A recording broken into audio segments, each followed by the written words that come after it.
Thanks, Tom. As way of background, I am not only a volunteer for the Owasp New Jersey chapter, but also at Barclays Capital. I guess you must have heard the news lately. A lot of activities going on there. It gives me great pleasure to welcome you and the panelists to this Industry Outlook panel discussion.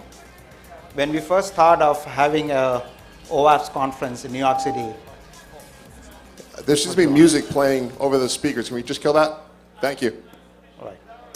So as I was saying, when we first thought of having an Owasp conference in New York City a year ago, it's been almost a year, Tom, what I wanted to do was have a panel of industry-leading experts who can talk about the state of application security today and how they see it evolving.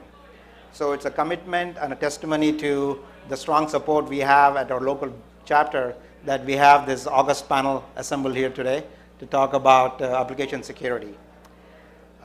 I'm sure, as I am, you are too looking forward to an informative, insightful, and entertaining discussion on application security. Before we begin, what I'd like to do is lay out the format for the panel discussion. I will briefly introduce the panelists and have them talk for a few minutes to their background and experience. We will follow that up by a list of questions that I have prepared. We will ask the panelists to give their thoughts on those topics. We will then, the third phase of the panel discussion would be commentary by the panelists on the current state of application security and where they see the industry headed, what kind of job skills, especially in this market, they see as critical for people in the industry. And we will end by what I call the fun part of the session, where we'll be doing a quiz to the panelists, trying to understand how they use application security principles in their personal lives. So I'm looking forward to that. Let me start off then by introducing the panelists. To my right is Phil Venables, who is the CISO for Goldman Sachs. In that capacity, he holds worldwide responsibility for information security, technology risk, and business continuity planning. Phil joined Goldman Sachs as a vice president in 2000 and had a meteoric rise to become a managing director by 2003.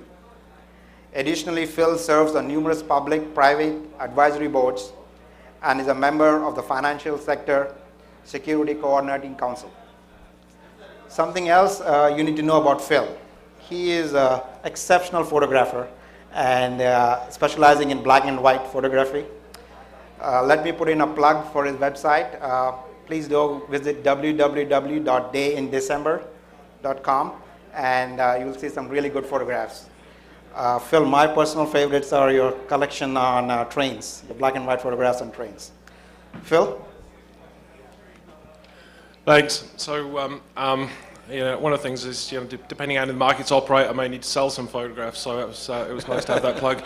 One of the things that, as per the introduction, one of the things that we certainly have been focused on over the past few years, not least just on application security, is the whole enterprise risk convergence across a range of disciplines. So, as Mai described, my role covers a range of things: information security, privacy, technology risk, as well as business continuity planning. Certainly, as we've balanced resources across all of those things, we've certainly spent more of our time and effort over the past few years focused on application risks as more and more of our firm exposes itself to electronic transactions to our clients. So we're obviously going to continue with that focus, and it's good to be here and good to see such a large amount of people focused on this when certain parts of the industry still seem to think this is a network security problem. As we all know, this is at least an application security problem. So I think we need to continue to focus on it. I don't know if you want to say anything else, or right. Just pass it on. Yep, thanks, Phil. The next panelist is Joe Burnick, who is a senior vice president at RBS Citizens. He was previously CISO and head of America's Technology Risk Management Group for ABN AMRO and LaSalle Bank. He has been a very strong supporter of Owasp and was in fact one of the first founding members of the New York City Owasp chapter. He's been instrumental in Owasp's early days in evangelizing our mission and value within the industry. While his career has taken him to different cities, he's always joined the local Owasp board and left them in a better shape than when he first joined. I'm looking forward to him starting an Owasp chapter in Rhode Island. Joe? Thank you for that, Mahi. So in my new role at RBS, I am now involved in operational risk management, which encompasses some aspects of technology risk. So I'm always quite interested to hear what RBS has in mind for managing the exposures within the technology space and working to quantify them as a part of a Basel II effort, a larger Basel II effort, where we hope to be able to improve our capital position by effectively managing risk in a material way and reserving capital where we see risks emerging. So one of the challenges in my experience in my former role as CISO was that it's often difficult to get the attention of the CIO or the COO or the CEO in certain cases until something obviously has gone wrong, and then you can't get away from them. In my role today, I hope to be able to effectively improve that through the through putting some teeth to the process and really being able to hold the businesses accountable for their actions and decisions in a real way that affects their bottom line preemptively as opposed to reactively, which had been my previous MO. So I really am excited about my new role, and my involvement in Owasp obviously still is as great as ever, and I'm looking forward to this panel. So thank you. Thanks, Joe. Our next panelist is Jim Rao, and is CISO for DTCC. Previously, he has served as CISO for American Express. Another very strong Owasp champion. He's always willing to commit resources to help us out on the local chapter, provide space and topics for discussion. His team has actually submitted some ideas for Owasp project sponsorship. Professionally, Jim is extremely knowledgeable about various security products and serves on different advisory boards. Jim?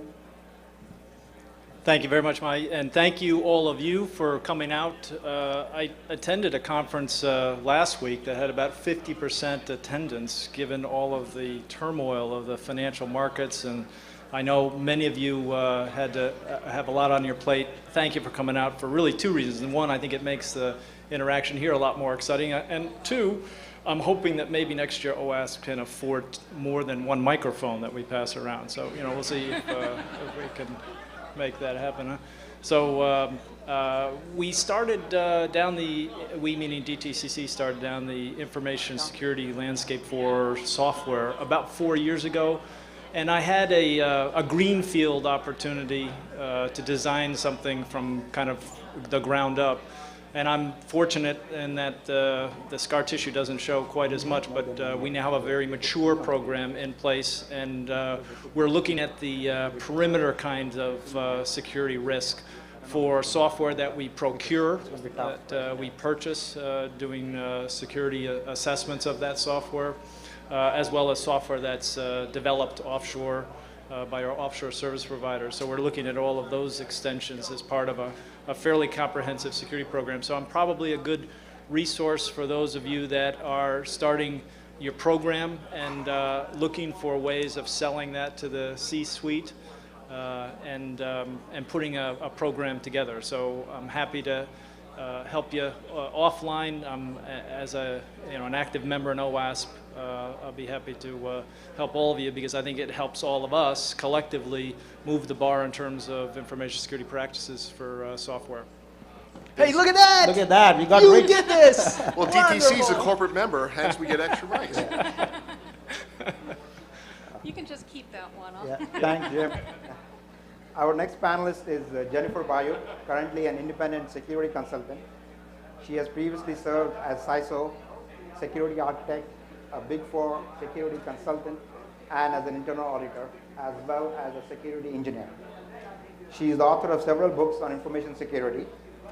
She is currently engaged in a wide variety of industries with projects ranging from compliance oversight, policy, and metrics to technical architectures. Let me also plug a new book she has co-edited along with Warren Axelrod, titled Information Security and Privacy Insights for Enterprise Leaders. It's to be published in February of next year. When you do read the book, please make sure you check out one of the most interesting chapters on human elements of privacy, written by me. I just had to put a plug in for myself. Jennifer?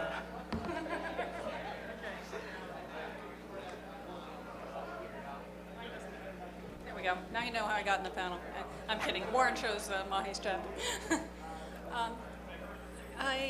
Like Jim, I was a Chief Information Security Officer on Wall Street and started application security vulnerability assessment program using static analysis and code review, metrics, and management reporting. And a couple of years ago, this was almost unheard of. And now, looking at the people in the room, it's interesting to me that the application security drivers and the people bringing the field to the next level are not people who have been traditionally working in security. They are developers who have requirements, right? Now we actually have requirements to build security into our software, not to wait until the security professional, comes by, finds the bug with an automated scanner, and makes you go back and fix it. So I'm very supportive of these types of efforts. I'm consulting in this area now, not that any of you who actually come here would need me, but the idea is that there should be more by way of standards where we can, professionally demonstrate that the security is adding value to the company and that management is getting what it's paying for when they fund these types of programs. Thank you, Jennifer. Carlos Ricalde is our next panelist and is a Senior Vice President at Lehman Brothers, where he has led the creation of a global project management office and product development lifecycle. He has previously served as Managing Director of Successful Technology Inc., a management consulting firm, and he created the CISO organization for KPMG globally and nationally. Carlos? Thanks, Mahi. I'm starting to feel like I might be the only guy on this panel that's not a CISO nowadays, but I've certainly been in the space. On the other hand, I'm also in an operational risk role, or I should say I was in an operational risk role. Things have changed a little bit at Lehman Brothers recently, so Phil, I may be willing to sell some of those photographs for you. I'm actually in the midst right now of the integration work between Lehman and Barclays, so things are moving pretty quickly around here. Relative to application security, I was interested, Jim, in your comment about the green field. I'm wondering how that could be the case when information security, certainly my experience has it on the application side has been, you don't really start with the green field. The application workers or the developers are doing what they do in the fashion that they know how to do. And a big part of it is getting the standards in, getting the life cycle to actually move from just I write code SDLC to I protect the environment SDLC. And that's been one of the challenges in my operational risk management role.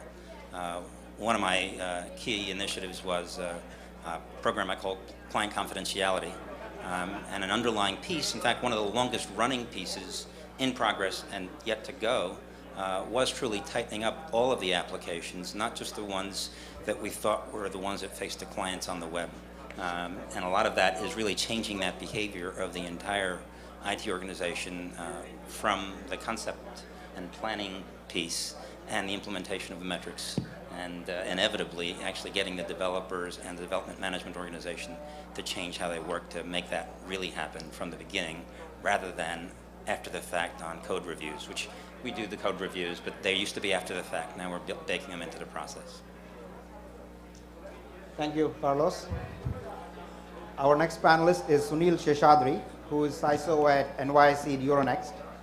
NYSE Euronext operates the world's largest exchange group. As you might have heard last week, they hit a record 10 billion transactions in a single day. So Sunil has to deal with providing exceptional speed and performance while ensuring utmost security, a tough challenge indeed. One of the things you need to know about Sunil, though, on a personal level, is, we often use the phrase, I feel like I'm on top of the world. Sunil and we use this phrase when you're very happy or when you've achieved something exceptional. Sunil has been to the top of the world, not only figuratively, as we use the term, but also physically. He's been to Mount Everest, the highest point on Earth. So. Let's make it the base camp. Sunil? Thank you for that kind introduction, Mahi. So I'm the de facto CISO, even though I don't necessarily have that authentic title per se. My official title is it's a little more longer than it really needs to be. I'm the Senior Vice President and Global Head of Information Security, Technology, Risk Management, and Compliance. So it's rather a long stroke of the brush for NYSE Euronext on a global basis. The areas under me that me and my team manage include what I call as soup to nuts coverage, which is a little interesting when I speak to my peers about what they do and what encompasses. We oversee policies, procedures, standards, awareness, investigations, security assurance or security assessments, security architecture team, and a security operations team, which is the actual implementation, administration, and management of any heterogeneous security infrastructure asset. So across any of the layers, anything that is security specific, we write the policies and we manage it. So which is a little different model from what I'm, given my previous experience with other companies. One of the things the selling point, and I think it maybe hopefully it'll be useful for you, is when I talk to my CXO level people, application security it hasn't been sort of organic with us for a long time. It's a couple of years old and we continue to get better at it. But the one thing, the selling point is, the elevator pitch, as we call them as, is you cannot secure insecure code. Right? I mean, you can put layers of technologies beneath and above it and dress it up with all kinds of things, but if the underlying code does not have specific security attributes embedded within that, no amount of other ancillary technologies will protect that. Given the sort of the exchange environment, even though most of the core or the heart of the trading systems operate in a closed circuit environment, we still have content management systems, we have market data dissemination systems. All of them, though may not materially result in an issue, but the brand equity of the company is just tremendous, the impact that it has. So we continue to sort of get smarter, and I think some of the discussions and questions with Mahi will get into a little bit of detail, hopefully, as to how we do things. So that said, my passion is, apart from security, it's trekking, so that's where when we talk about Mount Everest, and my next sort of event I'm looking forward to is trekking up in Bhutan in the next couple of months for a couple of weeks. So that's my passion. Thanks, Sunil. There are also a couple of other panelists who are not able to make it, Warren Axelrod and Tom King. Tom King is CISO for Barclays Capital and my boss. And because of recent market events, he could not make it. He sincerely apologizes for not being here. Okay. Is it better now? Okay, let me take it out. Let me use it this way. Better? Yeah. So like I said, he sincerely apologizes for not being able to make it here. I was looking forward to having him here because the roles would be reversed. Gives me a chance to ask him the tough questions for once. But maybe another time. So let's start with the panel discussion. The first question for the panel is, recently OCC, the Office of Comptroller of Currency, put out a bulletin on application security. It was very prescriptive in that it specifies threat modeling, static and dynamic analysis, as well as holds open source software to the same security rigor as in-house or COTS application. So my question to the panelists is, how is this bulletin affecting information security programs at your firm or client? I think I'll start. Number one, I think the guidance that came out was outstanding, and probably the first significant regulatory requirement relative to application security that I've seen, and I think it's a good start. There's, like any regulatory guidance that comes out. There are some implementation challenges that I'm sure we'll face. But generally, I'm thinking it's a very good thing because it's starting to create a little bit more awareness around application security. The interesting thing is the comparison to the security in COTS or the procurement of software. Now, I don't know about any of you, but I suspect that that's probably not the benchmark that we want to establish, given that 95% of the market, Jim's estimate, does know security around COTS acquisition. So probably not the right way to necessarily balance it. However, the fact that it promotes static code analysis and dynamic analysis capabilities are outstanding. And I think most of us that have implemented and have some experience with those capabilities recognize that static analysis is really the tool for the developer, and the more you make it their tool, the more receptive they are, and the more effective that control becomes. It's very similar to a spell checker for Word. You like spelling and grammatical checks when you're creating documents, and you use it on an iterative basis. That's very much the way a static code analysis should work, and that's the way I think it's more effective. And dynamic analysis, I think we have lots of different choices and options today versus 2-3 years ago in terms of what was available. So there are products that we can implement. There are services, software as a service models that exist today, and a lot of choices and options as we integrate that. So I think compliance with the guideline for any mature program in software security is a no-brainer. So I don't think it's, you mentioned that it's highly prescriptive. I think it's highly prescriptive based on previous regulation around software security, which was nil. So then it qualifies as highly prescriptive. I think actually there's some further ways that it could go, but I think all of us as an industry have to further our practices to kind of raise the bar around software security and really supply chain management. Not, software security is what we're focused on in the context of Owasp, but really supply chain management across the board, and software that we procure as well as software that we build. That's and I'll answer your question, Carlos, in terms of the greenfield. A greenfield situation occurs when you do an inventory of controls and you don't waste a lot of paper with it, and it takes about 5 minutes. And that was our case, because there weren't any controls in our software development process. So that's what I meant by greenfield. And then I could go over to Phil's shop and say, hey, what do you guys do? And learn a lot about what they do, and go up to Fidelity and say, hey, what do you guys do? And David told me a lot about what they do. And I incorporated that and built the program, designed it unencumbered by any existing controls. There's an optimist viewpoint for you. Huh? Actually, I think you've said everything I was going to say. I agree. First off, in my past, former, almost now role, I sit on the steering group for our CISO and the Information Security Organization. And one of the things that I think, this prescriptive thing brought out is, it's great to be able to point to something, whether it's an actual standard or even this is the closest thing we have to a standard. By the way, I don't think it applies just to the information security industry, to the financial industry. If you're in a different industry, it applies just as well.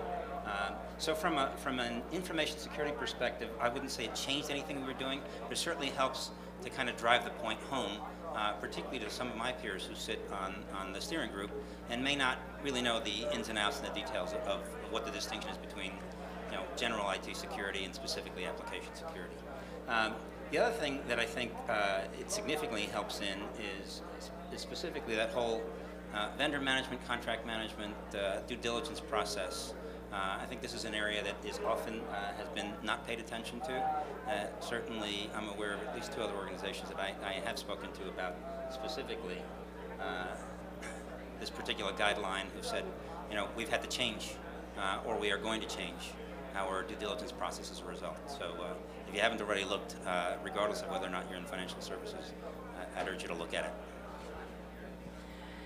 I'm just going to add the perspective that for those of you who've been working in application security for any amount of time, this overly prescriptive guidance looks like basic common sense that's been around for 20 years. So if you weren't doing it already, you weren't doing a professional job at application security.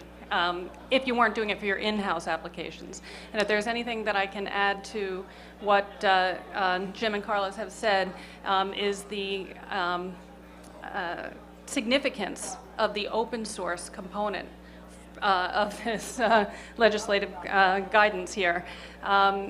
Fortify Software, one of our sponsors here, had just done a survey of open source security, trying to work with the open source development groups to bring up the level of security by offering to scan their code for security vulnerabilities with static analysis for free and giving them back the results, and found that the open source community kind of turned a deaf ear to this study. I thought that was really very interesting, and if there's one thing that OWASP could do to contribute to the field, it is to join these communities and thereby bring all of your companies up together to meet these requirements for auditing and fixing bugs in open source software as well. So that was my only thing to add. Jennifer, that's a good point, because with parts, you can always leverage your contractual relationship with the vendor.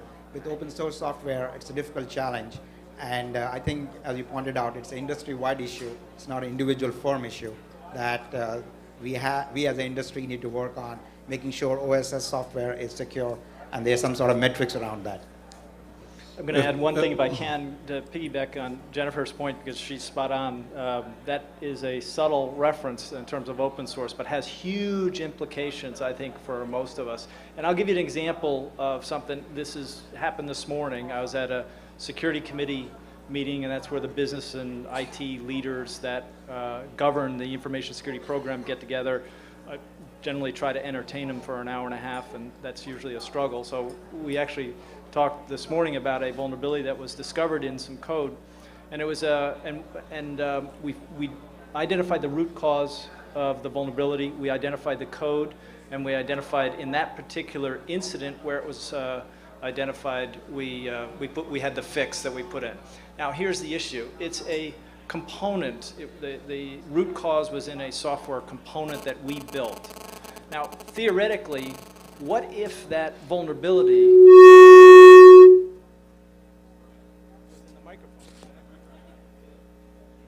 So what if that vulnerability was in an open source component, and what if we weren't sure where that open source component A came from, B, where it was resident in which applications, and C, what the risk of that is by default if we don't know where it is in our own environment. Now, maybe your guys' environments are simplistic enough to have the answer to all of those questions, but I think in We're well controlled enough. Either or. But I know in our environment, answering that question of where else is this particular module in which application across our portfolio of software is not an easy fix. It's typically one of those things that I look at and I say, I better get somebody else to do this because I'm going to be spending all week trying to do this. And so I'll get somebody else to spend all week to do that. But the point is, it takes all week to actually figure that out. And so there are capabilities emerging. Fortify, I think, was one product that was mentioned. There are other products in the open source area that help not only you manage open source code, but also all of your code, as well as not only identifying the components of it and their origin, but software vulnerabilities that might be specific to those components. So there's hope on the horizon. I think there's tools out there. And I think what Jennifer pointed out is spot on, that this is going to start to create a little bit more awareness of it for those of us that want to improve and make our programs world-class. Sunil? So you know, just a couple of thoughts came to my mind when I read the OCC bulletin, and I actually read that only after Mahi told me to. So I thought it was a terrific foundation, right? I think there is a need to build upon and improve that. But if you're a hardcore developer who actually practices application security, you may brush it off. But if you're in a management capacity, I think it's written in plain English that you can actually read, and it makes sense in the first read, I think it's extremely easy to understand as to what they're trying to say. And the only thing that I had was, its limitation in focus, because it really applies to just banking sort of industries. And I think we need to find a way to lobby the OCC to make that more mandatory across a much wider sort of a sector, I would say, just not financial services or banking, but it's got so much of common sense built into that, right? If you read through that, I think we need to find a way to have a much wider sort of an audience embedding and incorporating some of those principles within the organizations. I agree, Sunil, and I think the other aspect of this is it is driving the OSS community and the vendors, not just the financial services companies, to work on improving the security. Joe? I'll throw in my 2 cents. Okay. I mean, definitely encouraged by the content in the bulletin. It is a bulletin, so it isn't anything that's required. It's sort of, heads up.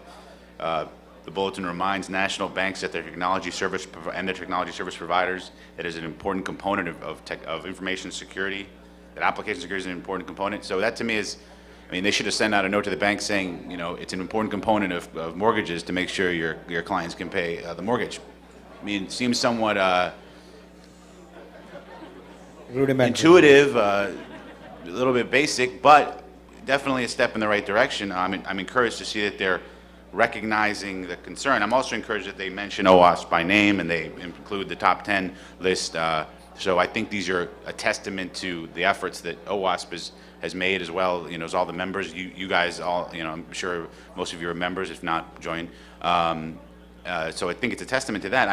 I'd like to see more. I'd like to see something with more teeth. I'd like to see something, the mention to open source, okay, open source. But in my mind, if I can see the source, at least I know what I'm dealing with, you know what I mean? If it's a closed source environment, then, well, I kind of would like to see something that requires, application vendors, software vendors to encourage them to really incorporate some of these controls into their code.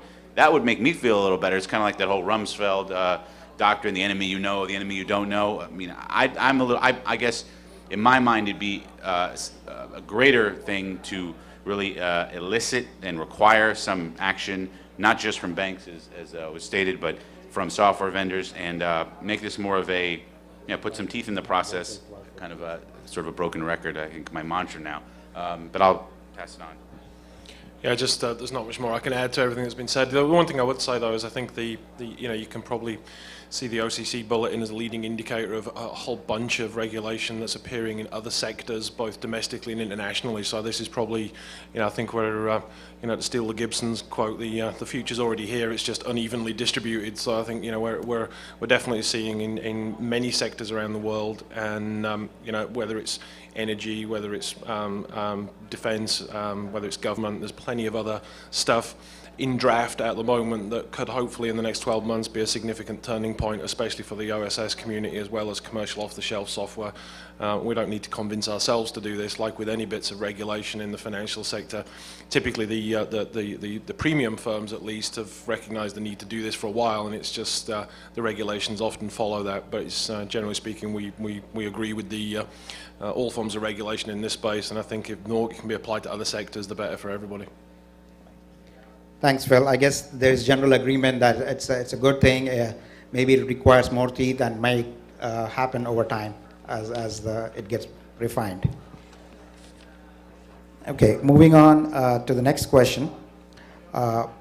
Business application owners have aggressive schedules and revenue targets. Oftentimes, security is considered shortly before application is going live because of a policy or other corporate mandate. In these situations, application security is viewed as inhibiting business velocity. So in your experience, what has worked in being able to sell value of information security to the business application owners? I'll take a stab at that first. I think the interesting thing is when you go back to the stuff we've been doing for a number of years now, the risk of stating the obvious. When you first start doing it, you just got to draw the line and say no. Certainly, we've had experience of plenty of firms where attaching application security at the last minute before deployment is certainly a pressure point. A number of years ago, we definitely drew the line on this. I still carry some of those scars, but we got everybody through it. And once you get through that approach, it then becomes easier to start selling the benefits of this stuff. But I'm not gonna. I don't think we should paint a rosy picture that you can't do this by first selling the benefits. You start doing this by drawing the line and then increasing the scope of this by selling the benefits. And certainly today, what we find is, a lot of our development community sees this as improved time to market. They've seen ancillary effects of code analysis that improves the performance and reliability and resilience of their software base.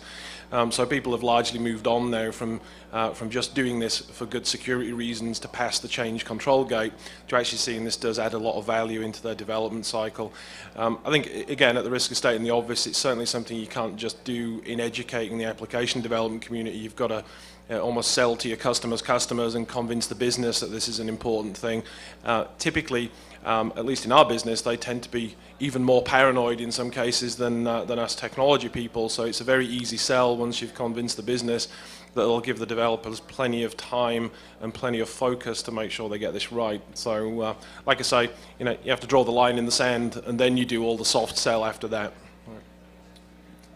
Phil, there has been some studies which actually show that security is just not addition in cost to the project development, but actually reduces cost, because if you look at entire software development project and you consider maintenance piece, maintenance is 60 to 70% of the whole life cycle of a software application. And good security will reduce your maintenance costs, and that itself should be a good business case to get security in, just not focusing on the application development costs, which might be an enhancer for cost. Right?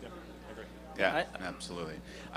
What's worked in my experience is similar to what Phil has alluded to, which is I think it's a necessity to include a portion of your development capital and allocate it to security at the commencement of an effort, and rather than try to address the issues obviously after the fact when studies have shown that the resolution can be far more expensive. I think I've seen studies that say 7 times more costly to resolve a problem after deployment. So I think really making sure that you've allocated capital appropriately for security within your projects and say this is what, with 10%, we use 10% as a sort of arbitrary number, but to have something earmarked to say this is what we're going to allocate to security. The consequence of not doing that is the situation I would find myself in over and over again, which is where although I worked for the CIO in my former role, so did the relationship managers that worked for the business. The 9th hour, they would come to me and say, hey, we're going to go live tomorrow, and you need to certify the application as ready. I said, I can't do it. I haven't even seen it. And then basically it would be a question of the relationship manager standing with the business going, he's not going to let you go to production. He's the bad guy. He's the one stopping you. Puts me in an awful lot of pressure on the CISO or the security group to not stand in the way of innovation. So I think it's really important that you really set that precedent and set that reserve up right away, because you're going to need it. My experience with this is that you got to build it into the process. So I think if the situation is, as has already been mentioned, it comes up after the fact, you're going to be late. It's going to cost more money, or you're going to be exposed. And unfortunately, because typically you can't afford to be late, it's going to be exposed. In our case, we find that the best thing to do, which we have done, is build it into. We don't make a distinction with application security per se. When we've gotten groups, to buy into the process, it's just part of the development process. And in fact, it doesn't delay, and there's not an identifiable separate cost in making sure that you've identified all your security requirements while you're gathering requirements, that you've done your code scanning, not at some late point after the fact, but you've done it through all of the builds. And in that case, there's no difference. The developers don't feel like they're doing something special. That kind of the word check paradigm, I think, is a good example of that. So I don't think it adds any specific time per se, yeah, you've got to educate people and build libraries and do all the things you have to do to get yourself ready to write code well, but that's not that big a deal. Just to add a couple of things on this topic, my personal views are, I think I'm a strong believer that if you, given the right awareness and the processes and having automated technologies, right? Automated technologies is key because that's how you decrease the life cycle of the development process, especially when you want to focus on security. It results in better quality of code, right? So an example is when you look at a stock exchange, wherein if you look at an electronic stock exchange where the time for order flow and execution is measured in microseconds, and anything in its path that brings latency is not looked upon too kindly by the executive team. You need to look at, well, how else can you provide for assurance over your business critical applications without necessarily adding a whole lot of layers beneath or above that. So you look at code, you look at the operating system. How do you provide for better quality of code? That's where it comes in. Do you have the right framework within your development life cycle to look for, well, security has an impact. If it's a business critical application, I mean, someone would say, yes, I don't want to take those risks, right? So I think you will lead to a better quality of code is what I'm trying to say at the end of the day. Even if you just look at very specific attributes, example, race conditions, right? Depending on the technology that you use, I mean, that's classified as a security attribute that you check for. Not directly attributed, but it impacts as to how this application runs and behaves and results in better performance. Thanks, Sunil. Right, the next question to the Hey, panelists. we got more to say on that question. Oh, I'm sorry. Jeez. I didn't see. You're Go ahead. trying to cut us off. I'm sorry.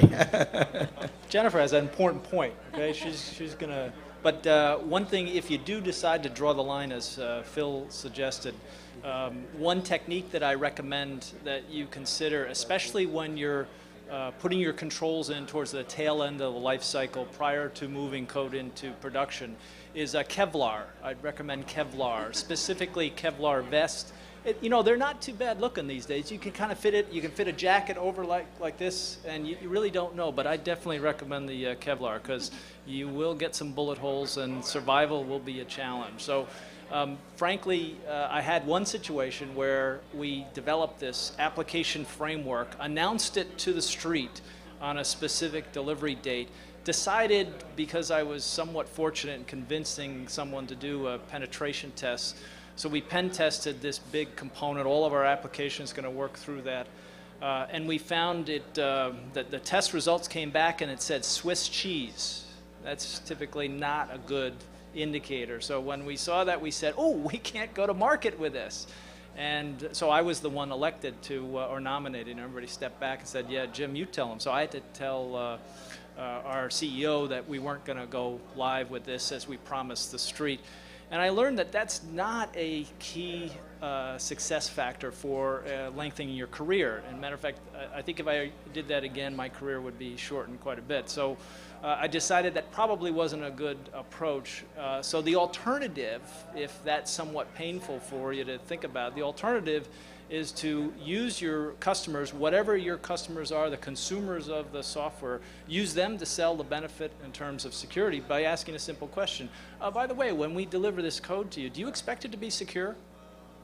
And if the answer is yes, you say, thank you very much. I'm going to take that back to my stakeholders and remind them of that fact. The second thing to do is to take the controls, whatever controls that you want to put into your SDLC, move them to the front of the life cycle as much as you can. And the reason for that, Carnegie Mellon did a study years ago, probably 9-10 years ago, on the value of fixing a defect at different stages of the software life cycle. Some of you are nodding your head, you're aware of this. So just so you know, understand the variability, if you fix the defect in the requirements stage, that's 1. And if you fix it after the code goes into production, that's 36. So it's 36 times the cost to remediate the defect after the code is in production. So you can think of that's the spectrum that you're dealing with. So if your controls are back-end loaded, it's more expensive. So rather than talking about the security all the time like a broken record, even though we're faced with that challenge, you can say, look, we're trying to develop a resiliency program that's more cost effective. So we're moving the controls early in the life cycle, identify the defects. We don't necessarily want to call them security vulnerabilities, because does a software developer care about a software vulnerability? Not necessarily. Do they care about a defect? Yeah, they know what to do with a defect. So if you can convince them that the software vulnerability, the security vulnerability is in fact a defect, that's a battle that you've won, and it's an important battle to win. So the earlier you get the defect, the less money it costs. So there is a cost effectiveness here that I think is important. Now Jennifer has a great idea. She's going to talk to you about it now.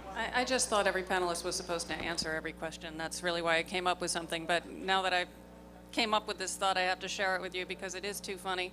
I was working as a director of IT audit about 10 years ago in a company that had 8 or 10 different CIOs and software development communities, and there was a project manager, a chief admin officer for the global CIO who was in charge of, quality overall, and I was dealing directly with him and all the internal audit results, and a lot of them had to do with software quality and not following the building secure code, and I think that was like, Viega and McGraw's first publication back then that, that we were all just reading for the first time.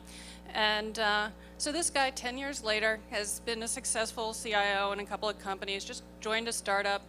I just left my CISO job and I'm consulting now, and we get together and he's telling me about his e-commerce application that's gonna roll out in 9 months, and I'm congratulating him, and then we're leaving and I'm saying, so when are you going to have me come look at that security? I mean, I know you're a startup. I'll do it for a receivable, right? And he's like, oh, well, we're rolling it out probably about 9 months from now. And I just looked at him. It's like 10. If you don't have a lot of process around you, and Carlos, brought it up, you've got to get that part of your process en route, and everybody around you has got to know those are the steps that you have to go through. If you're a CIO just faced with a blank slate, even if you've been steeped in controls and trained by me, you forget. It's not your culture to be thinking about, how to build security in. It's got to get this in, and we better check the security at the end, or, before it goes out, at least. So you cannot underestimate the amount of culture that you are up against when you put in these building blocks. But if you do put them in and people take them for granted, then you've got a really good chance of getting that security in along the way. I'll also give you my CISO rules of thumb when it comes to putting something in that is not secure. You've got about a month before some developers who are working on it leave, and then somebody knows that it's vulnerable and can exploit it. You've got 3 months before they tell 2 friends, and now you've got a bunch of contractors communities that know about your vulnerability, and you've got 6 months before strangers are going to break in. So depending on the extent of the vulnerability, the amount of money you could lose, you can tell them, I'll give you a month live before you have to fix it, as long as I see a project plan where it'll come in at the end of the month, or 3 months or 6 months, depending on that. And that has worked for me 100% of the time. All right. Thanks, Jennifer. Jim? We're ready to go on to the next question now. Okay. Well, it looks like we're running out of time, so let's move on to talking about running out of time. I think I'm one of those guys who needs to run along. Yeah, I know you have a hard stop, Sunil, at 3, so thanks for your Thank you insight. for having me over. Appreciate it. All right, thank you.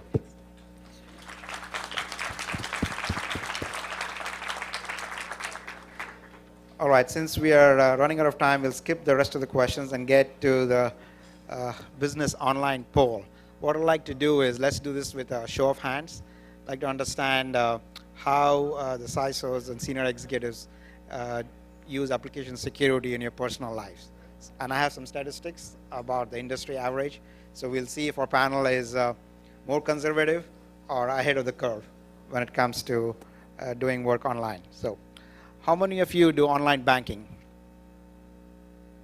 All right, so 4 out of 5. I think the industry average is 1 out of 4, so our panelists are ahead of the curve here, which is good. And several of them are from banks, so of course I guess we got to expect that answer.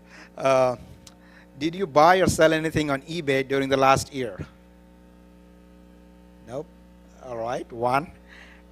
Well, the industry average is, again, 1 in 5, 1 in 4, so. Say eBay or Wabi Sabi? Oh, it's eBay. Yeah, no. All right. Do you have an email address that you use from sites like Google, Yahoo, public email address? All right. Mine is mine's S. Palin. That's the one which was hacked in, right? So I guess. Yeah, I got to get a new one now. How many of you have a Facebook or MySpace page that you regularly update? 2 of you, all right. I mean, the LinkedIn, well, apart from LinkedIn, because I guess all of them have LinkedIn profiles. So I was talking about more. So I have Facebook as well. Facebook, It's okay. part of my parental monitoring tool for my kids. Yeah. So the average is, I believe, 1 in 3 in the US have a MySpace or Facebook page. Right. And do you take any special precautions when you access the web? I know I've talked to some people, they use a VMware image or, Joe, I guess I see you nodding your head. Or, okay, bootable distro, all right. Does Vista count? Well, Ricardo? Yes, the answer is yes, and I'm not disclosing what I'm using. All right. All right, with that, I'd like to conclude the panel discussions. We had several more questions, but we got some very insightful answers. And please join me in giving a loud round of applause to the panelists for their contribution.